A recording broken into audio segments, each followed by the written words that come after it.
என் கணவர் எப்போதுமே வேக வேகமாகவே சாப்பிடுகிறார், பொறுமையே இல்லை. அவருக்கு ஏதாவது அக்குபங்க்சர் விளக்கம் சொல்லுங்கள். அக்குபங்க்சர் மருத்துவத்தில் மண்ணீரலையும் வயிறையும் நம்ம உடம்போட நிலம்னு சொல்லுவாங்க.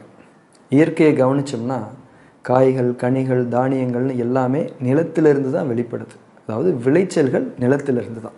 அதே மாதிரி தான் நம்ம சாப்பிடக்கூடிய உணவுகளில் இருக்கக்கூடிய உயிர் சக்திகள் அப்படிங்கிற விளைச்சல்களை வெளிப்படுத்தி நம்ம உடம்போட இயக்கங்களுக்கு சக்தி தர்றது நம்ம மண்ணீரலும் வயிறும் தான். அதனால தான் அந்த 2 உறுப்புகளையும் நிலமூலக உறுப்புகள்னு அக்குபஞ்சரில் சொல்கிறாங்க. இந்த 2 உறுப்புகளும் நல்ல சக்தியோடு இருந்தாலே நமக்கு ஜீரண பிரச்சனைகள் எதுவுமே வரவே வராது. ஜீரண பிரச்சனைகள் இல்லைனாலே நமக்கு பெருசாக வேறு எந்த நோயுமே வராதுன்னே சொல்லலாம். ஆனால் சாப்பிடும்போது நாம் செய்யக்கூடிய ஒரு தப்பு நம்ம மண்ணீரலையும் வயிறையும் பாதித்து நம்ம ஜீரணத்தில் பிரச்சனைகளை ஏற்படுத்துது. அது என்ன தப்புனா, சாப்பாட்டை பொறுமையாக சுவைச்சு உமிழ்நீரில் கலந்து சாப்பிடாமல் வேக வேகமாக சாப்பிட்றது.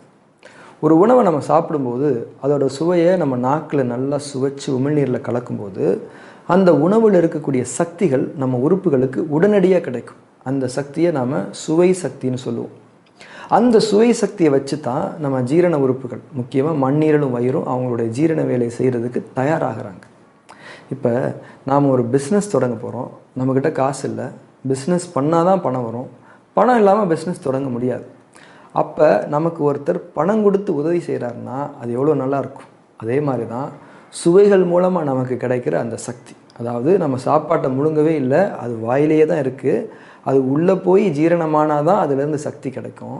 ஆனால் அந்த உணவு வாயில் இருக்கும்போதே அந்த உணவோட சுவை மூலமாக, அந்த சுவையை நம்ம நாக்கு சுவைக்கிறது மூலமாக நமக்கு ஒரு சக்தி கிடைக்குது. அதை வச்சு நம்ம மண்ணீரலும் வயிறும் ஜீரணத்தை நல்லபடியாக தொடங்குறாங்க. அதுக்கப்புறம் அவங்க அந்த உணவில் இருக்கக்கூடிய மற்ற சக்திகளை நிறைவாக பிரித்து நம்ம உடம்போட இயக்கத்துக்கு தந்துடுறாங்க. ஆனால் நம்ம பொறுமையாக சாப்பிடாமல், அதாவது உணவை சுவைக்காமல் உமிழ்நீரில் கலக்காமல் வேக வேகமாக சாப்பிட்டு முழுங்கும்போது அந்த முக்கியமான சுவை சக்தி நமக்கு கிடைக்காது. அந்த சக்தி கிடைக்காத நிலையில் மண்ணீரலும் வயிறும் அவங்களுடைய ஜீரண வேலையை நல்லபடியாக தொடங்க முடியாது. இதுதான் ஜீரண குறைபாடுகளுடைய தொடக்கம். தொடர்ந்து நம்ம தப்பான முறையிலே சாப்பிட்டுட்டு வந்தோம்னா ஜீரண குறைபாடு படிப்படியாக வளர்ந்து கேஸ்ட்ரைட்டிஸ், உடல் பருமன், நீரிழிவுன்னு போய்கிட்டே இருக்கும். அதனால் எப்பயுமே நல்ல பசி வந்ததுக்கப்புறம் சாப்பாட்டை பொறுமையாக மென்று சுவைச்சு சாப்பிட்றது தான் நல்லது. அவசரம் அழிவை தரும்னு சொல்லுவாங்க இல்லையா, அது வேகமாக சாப்பிட்றவங்களுக்கு சரியாக பொருந்தும்.